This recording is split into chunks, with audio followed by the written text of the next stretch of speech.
Usually when we talk about building a back-end system, there's this underlying expectation of just absolute pure logic. Oh, for sure. It's all about architecture. Right. I mean, you send a specific request with a specific payload, and the server processes it through a very rigidly defined set of rules, and the API returns the exact data you asked for. Yeah, it is entirely predictable by design. I mean, we build those systems specifically to eliminate ambiguity. Exactly. We want our inputs and outputs to be completely reliable, entirely devoid of surprise. But then, you step away from the keyboard, you log off the server, you close the IDE, and you walk into a networking event. Or a video call. Yeah, or maybe you jump onto a video call with a newly formed international team. Right, which happens all the time now. Exactly. You're face-to-face with a colleague or, I don't know, a client from another country who you've never met, and suddenly that perfect, deterministic logic just completely crumbles. So it falls apart instantly. It really does. We're looking at a conversational landscape that is just, well,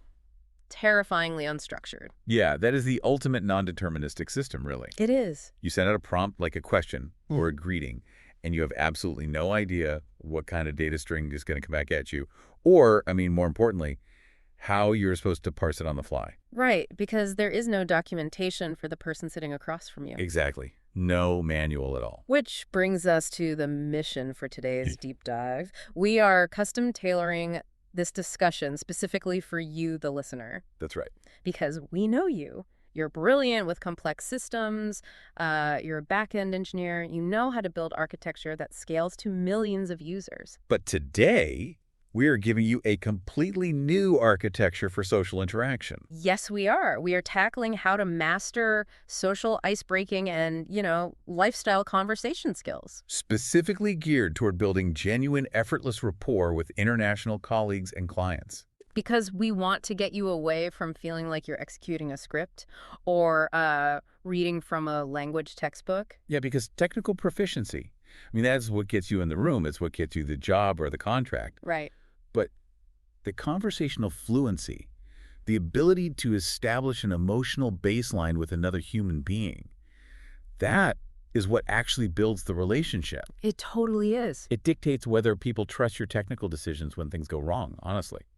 Okay, let's undisk this. Our goal today is a total transformation of how you approach these interactions. A total overhaul. Yeah, we are going to take those standard issue robotic answers that we all kind of default to when we're nervous, and we're going to upgrade them. Right, into natural, authentic conversations that showcase your actual personality. Exactly.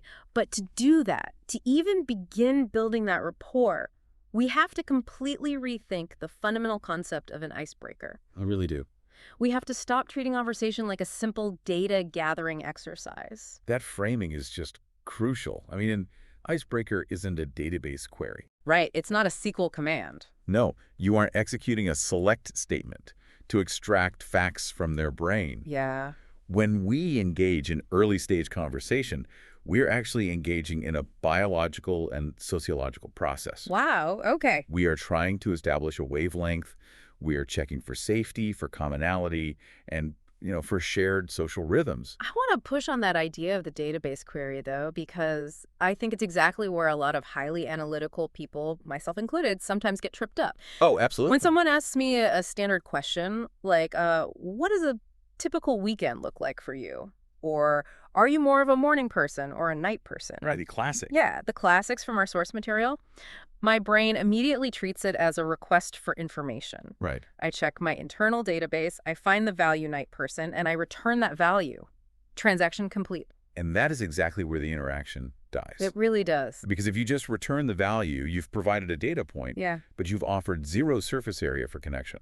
Zero surface area. Yeah, we need to look at these foundational classic questions, the top 10 things you get asked when you meet someone new, like in our sources, not as requests for data, but as invitations. Invitations to do what, exactly? Like, if someone asks if I'm a morning person, what are they actually inviting me to do? Well, they're inviting you to share a tiny, low-stakes slice of your worldview. Okay, interesting. Let's look at the mechanics of this specific question.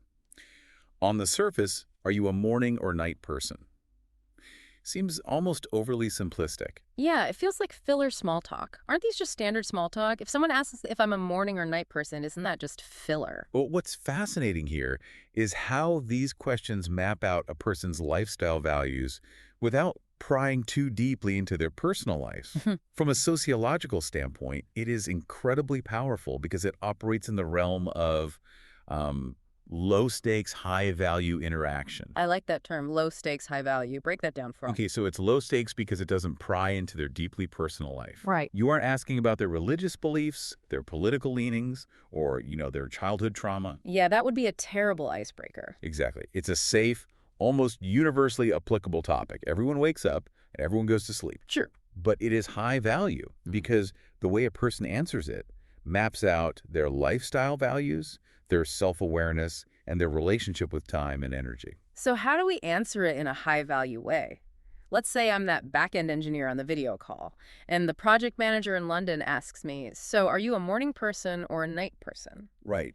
What is the structural blueprint for a great response? Well, a highly effective response avoids the binary entirely. Okay. Instead of just saying night person, you want to provide a nuanced narrative. Think about a response structured like the one in our source material. Let's hear it. It goes like this. I'd say I'm somewhere in between, but probably a little closer to being a night person. I try not to stay up too late, though, because it really affects how I feel the next day. Oh, wow. That is fascinating. Let's freeze that and look at the components, because there is a lot happening under the hood of that sentence. There really is. It's not a binary A or B. Precisely. It is a beautifully balanced answer that provides multiple conversational affordances, or what we can think of as hooks, for the other person to grab onto. Let's isolate those hooks, because if I am on the receiving end of that answer, I'm hearing at least 3 different directions I could take the conversation, rather than just nodding and moving on. Yeah, let's look at the first hook. I'm somewhere in between, but probably a little closer to a night person. Right. This immediately signals that you are a nuanced thinker. You aren't rigidly locked into one extreme or the other. It shows flexibility. Yeah, it softens the statement. It makes you sound reasonable rather than dogmatic about your sleep schedule. Building on that, the second hook is, Yeah. I try not to stay up too late. Okay, what does that do? It implies a sense of discipline or self-regulation. In a professional setting, projecting that you have boundaries with your own habits is a very subtle signal of reliability. Ah, I see that. You are acknowledging a preference, but also a responsibility. And then the third hook, which I think is the most interesting part, because it affects how I feel the next day. That is the emotional anchor of the answer. It opens the door to talk about energy levels, productivity, or the universal human experience of having a sluggish morning. Yeah, totally. It invites the other person to say, oh, I know exactly what you mean. If I don't get my 8 hours, I can't look at a screen. It's so much richer than just returning the Boolean value of true, I like the night. Exactly. You are giving them a tiny window into how your brain works, how you manage your energy, and how you approach your day. Right. And for you listening right now, the reason this matters, the reason you need to care about this, is because treating these seemingly mundane questions as strategic opportunities is the absolute first step to genuine connection. It really is. You are laying out breadcrumbs. You are actively designing the conversational architecture so the other person has an easy path to follow. Yeah, it reduces the cognitive load for your conversation partner. Oh, that's a good way to put it. When you just give a one-word answer, you force them to do the heavy lifting of coming up with the next question. When you provide hooks, you are doing the work for them. You are making the conversation feel effortless. But to make it actually sound effortless, you can't just memorize the structure. You need the right vocabulary. Yes, the wording matters. You need the phrasing to feel organic, which means we need to move from the what of the conversation to the how.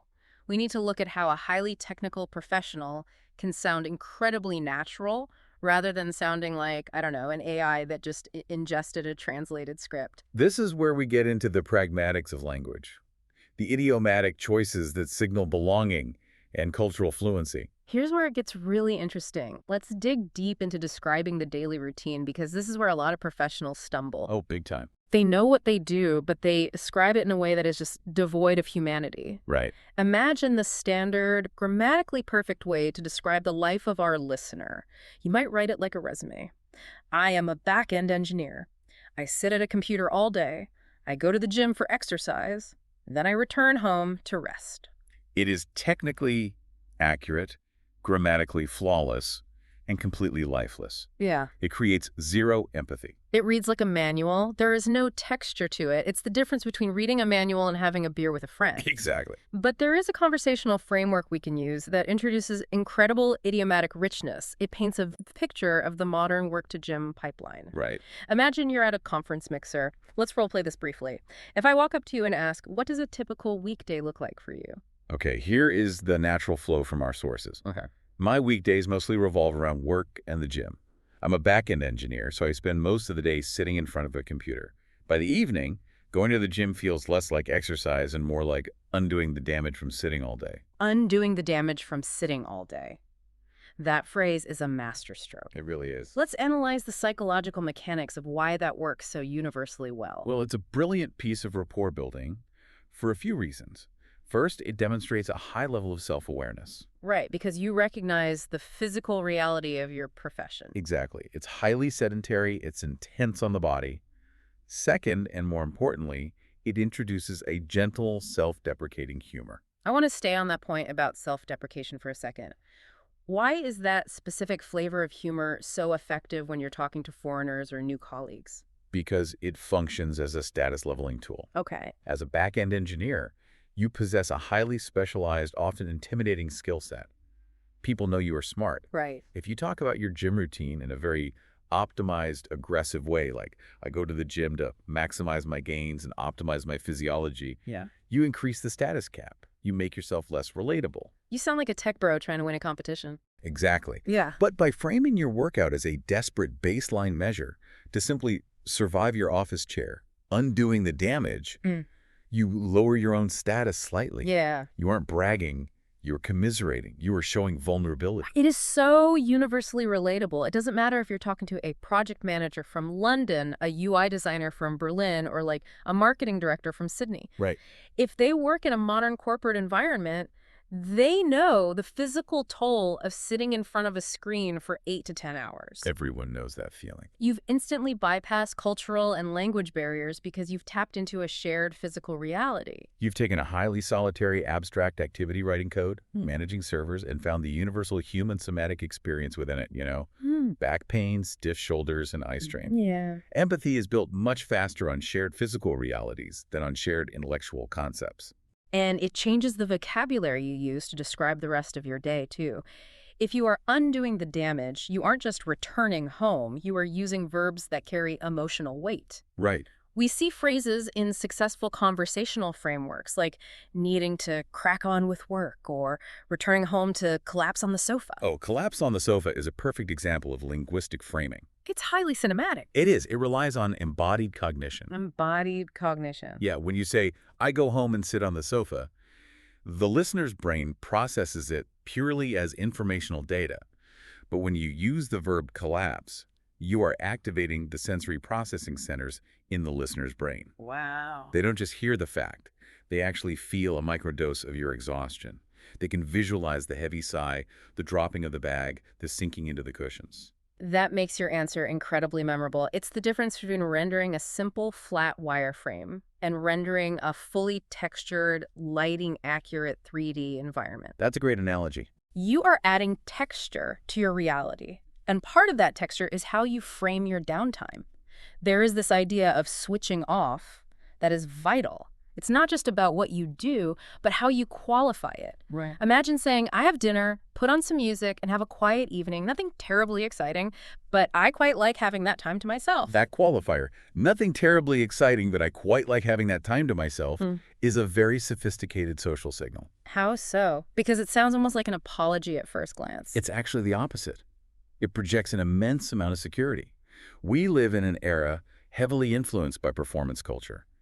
This pressure to always have a side hustle, to be constantly optimizing, to be living an Instagram-worthy life every single Tuesday night. Yeah, the relentless pressure to be interesting. Yes. So when you openly admit that your evening is nothing terribly exciting, and you follow it up with, but I like having that time to myself, Yeah. you are signaling that you are entirely comfortable who you are. You aren't trying to impress the other person with fabricated tales of constant productivity or wild social events.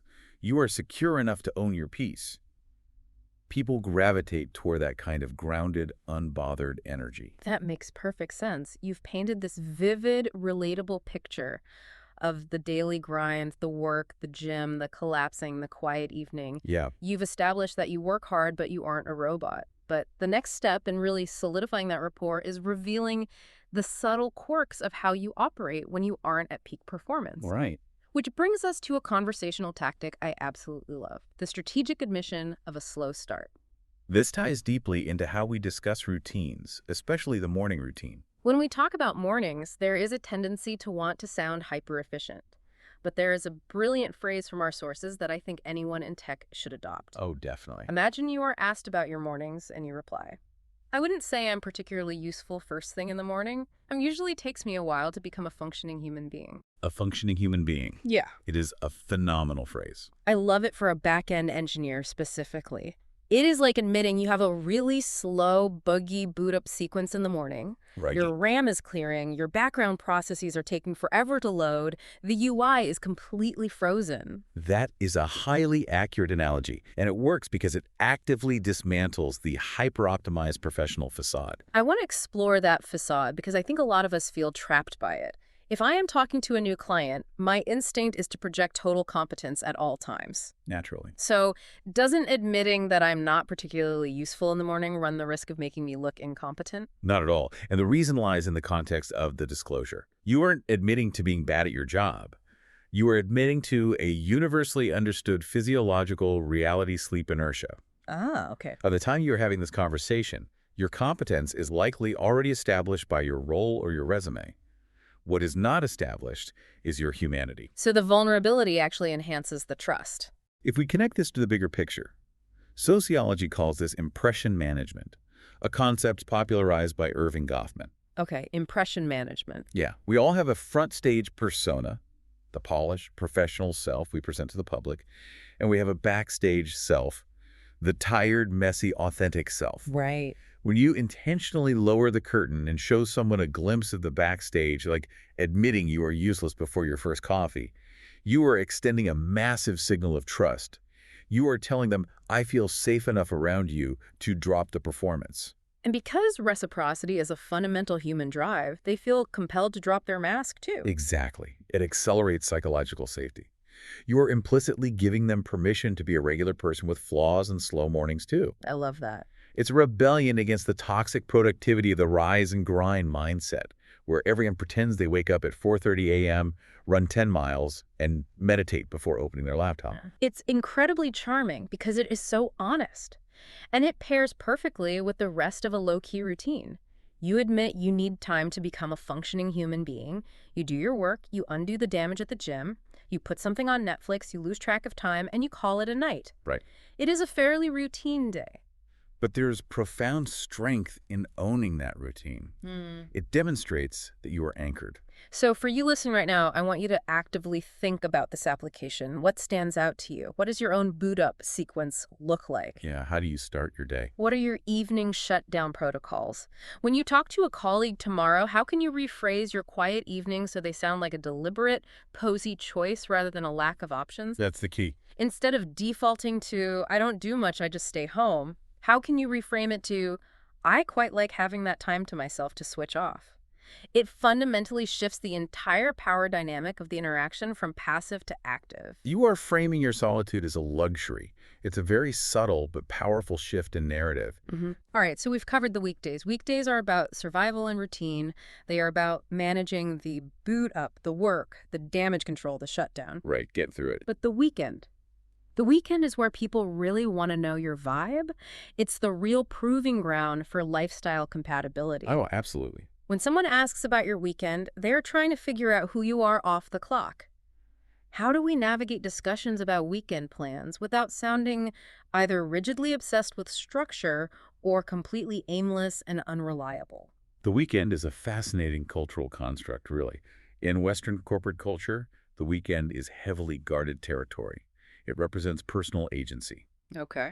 When someone asks about it, the core tension you are navigating is the balance between structure and spontaneity. It's the classic conversational pivot point.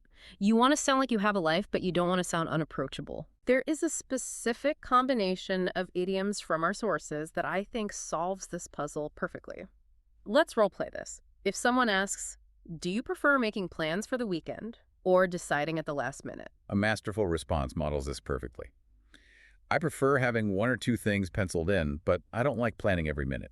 I normally leave some time open and play it by ear, depending on how I feel on the day.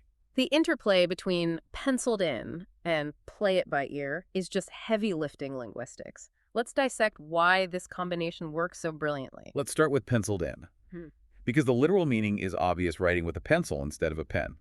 But the cultural implication is much deeper. Right. When you write something in ink, it is permanent. It represents an inflexible commitment. Exactly. When you say you have plans penciled in, you are communicating structure, but with built-in culturally accepted flexibility. It says, I am a functioning adult, I have friends, I have hobbies, I am organized enough to look ahead. But crucially, it avoids saying, I am a control freak who optimizes their Saturday in 15-minute spreadsheet increments. Yeah, it establishes your boundary management. You have agency over your time. But then you soften that structure with the second half of the phrase, play it by ear. Which has its roots in music, right? Playing without sheet music. Yes, playing jazz or improvising based on what you hear rather than what is written down. In a social context, saying you play it by ear depending on how you feel, implies a high degree of emotional intelligence and attunement to your own internal state. Okay, wow. It signals relaxed spontaneity. I can see why this strikes the perfect chord with foreigners. You are signaling to a foreign colleague that you are reliable enough to make plans with. You are capable of penciling things in, but you are chill enough to adapt. Right. Like if the restaurant is closed or it starts raining, you aren't going to have a meltdown. You can pivot. It strikes the exact chord of the balanced individual ideal in Western professional cultures. You aren't chaotic and formless, but you aren't rigidly corporatized in your downtime either. And there are other phrases that support this vibe beautifully in the text. Describing your weekend as having a bit of a lie-in. I love the nuance of that phrase. That's very specific, isn't it? It is. It doesn't mean sleeping until 2 p.m. because I am severely sleep deprived. A bit of a lie-in sounds intentional. It sounds luxurious. It's a deliberate indulgence rather than a physiological collapse. Oh, my absolute favorite. Pottering around at home. Now, pottering around is a wonderfully culturally specific concept, particularly in British and Australian English, though it's understood widely. Let's unpack the cultural mechanics of pottering around, because to a highly driven engineer, it sounds like inefficiency. Sure. It means doing small, seemingly meaningless tasks. Yeah. Watering a plant, organizing a desk drawer, making a slow cup of coffee, looking out the window. Why would you brag about doing that? Because it is an active rebellion against optimization. When you tell a colleague that you spent Sunday pottering around, you are signaling a profound level of psychological security. Oh, interesting. You are saying that your self-worth is not entirely tethered to your productivity. You do not need to be crushing it 24/7 to justify your existence. It deflects the pressure of hustle culture. Precisely. Right. It conveys a very healthy emotional baseline. When you say you like to find a nice balance of going out and staying in, or that your ideal weekend is nothing too hectic, really, you are projecting stability. Yeah. If I am a project manager assigning a critical, high-stress back-end migration, I want the engineer who knows how to potter around on Sunday, because that engineer knows how to regulate their own nervous system. That is a huge insight. The way you describe your downtime is basically an audition for how you handle stress. It really is. So, what does this all mean? We've successfully broken the ice. We've shared some laughs about our routines and weekend habits. We've established a safe baseline. We haven't just exchanged dry data, we've shared narratives. Right. We've bonded over the physical damage of our desk jobs. We've dropped the mask and admitted we aren't functioning human beings until our morning coffee. We've established our very chill, penciled-in weekend philosophy.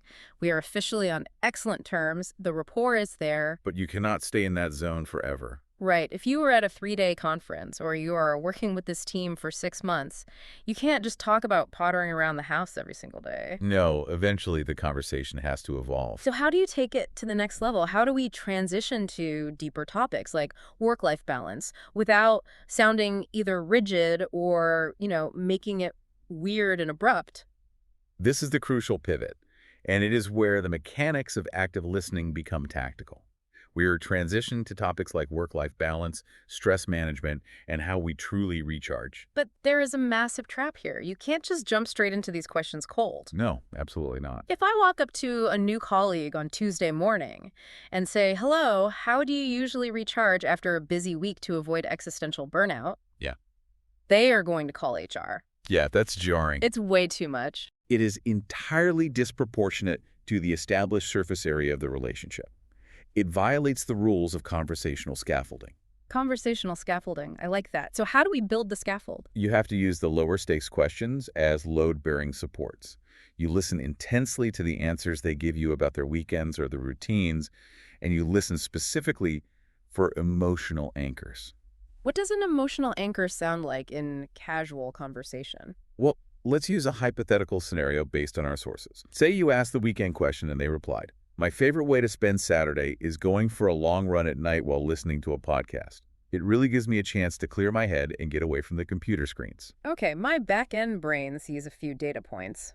Running, Saturday night, podcasts. But the emotional anchor isn't the running. The emotional anchor is clear my head, get away from the screens.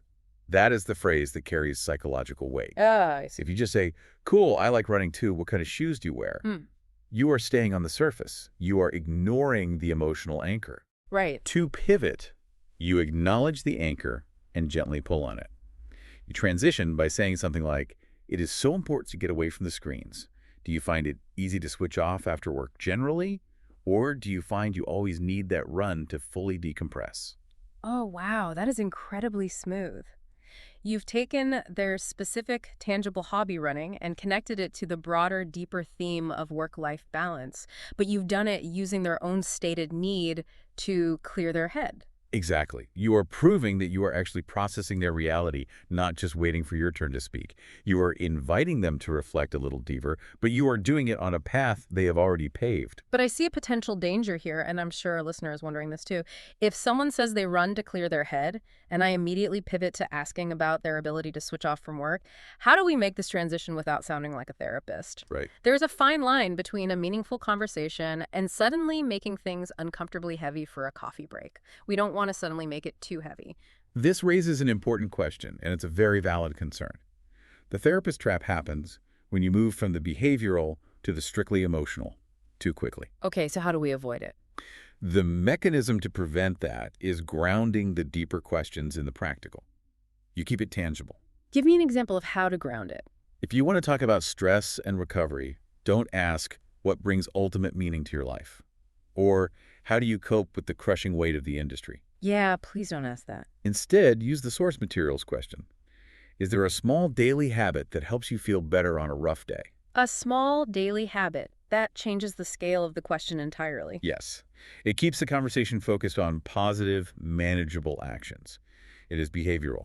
If you ask about a small habit, they might say, "Honestly, good food is probably my favorite way to relax. Taking my time, cooking a proper meal, and then just making sure I get enough sleep." It sounds simple, but that usually helps me recover after a highly stressful week. That is brilliant because you are still discussing the very real, weighty concepts of a stressful week and recovery. Yeah. You are talking about work-life balance, Exactly. but you are doing it through the safe, culturally universal lens of enjoying a good meal and getting some sleep, rather than existential dread. You avoid wallowing in the negative aspects of stress, and instead bond over the positive methods of recovery.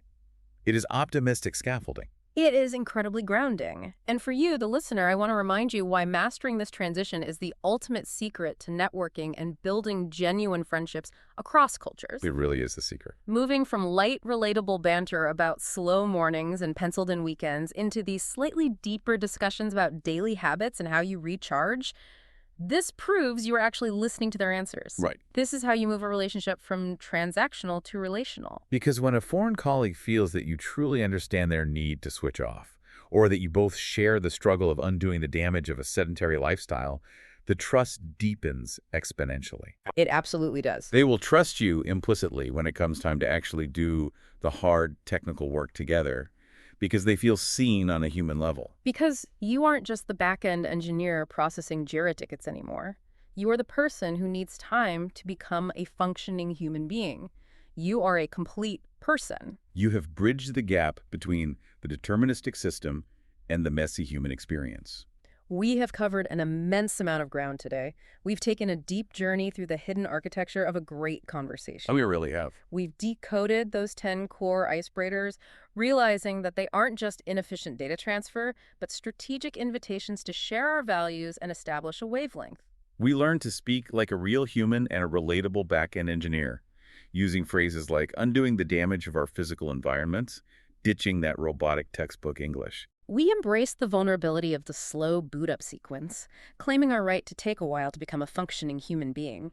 We analyzed the cultural weight of the weekend, mastering the delicate balance of the penciled-in vibe showing we have structure, but remaining adaptable enough to play it by ear. And crucially, we broke down the mechanics of the conversational pivot, how to actively listen for emotional anchors and use them as springboards to smoothly transition into deeper talks about small daily habits and genuine recharging. All without falling into the therapist trap. It is a completely new framework for social interaction, built specifically for the analytical mind. It's powerful stuff. But before we wrap up this deep dive, I want to leave you with one final provocative thought to mull over or explore on your own.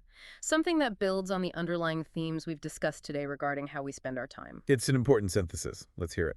If we spend our evenings, as we discussed, explicitly undoing the damage of our workdays, and if we spend our weekends meticulously recharging our batteries just so we can face the week ahead, it begs a deeper question about our architecture. Right. Are our free time habits simply a mirror reflection of our professional lives? Does the specific way you choose to rest reveal exactly how you work? That is a fascinating systemic angle. If your work as an engineer is highly structured and deterministic, do you naturally crave a totally chaotic, unstructured weekend to balance the scales? Or does that need for control bleed over into how you manage your downtime? Exactly. Does your downtime compensate for your job, or does it quietly replicate it? It's something to think about the next time you find yourself pottering around the house on a Sunday morning or heading out for that late night run to clear your head. Definitely worth thinking about. Thank you so much for joining us on this deep dive. We hope you take these tools, these idioms, and this entirely new perspective into your next international meeting or networking event. I highly encourage you to test out playing it by ear in your very next casual conversation. You might be surprised by the new pathways it opens up. Until next time.